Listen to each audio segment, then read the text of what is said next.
apa? Berapa satu? Satu beg 4 botol RM10. Abang setiap hari berniaga. Setiap hari niaga. Satu hari boleh dapat berapa duit? RM50 gaji bersih boleh dapat. Pernah tak ada orang yang borong? Belum lagi ini. Yang ni semua saya nak beli. Ada anak tak, Bang? Saya ada anak, semua sekolah lagi. Jadi seorang ayah untuk anak-anak apa yang paling susah? Nak sediakan semualah makan minum, sekolah. Saya harap anak-anak saya lagi baik, lagi bagus kepada saya. Berjaya dunia dan akhirat.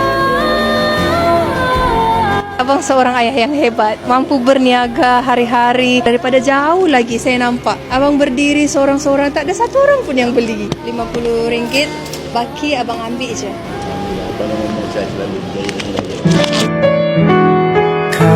Saya titipkan rezeki juga untuk anak-anak abang, RM200 lagi.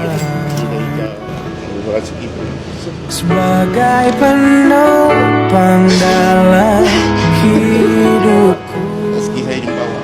Sebab bukan nak benda-benda ni. Sebab awak seorang yang pemurah, penderma. Abang ialah ayah yang baik. Ayah.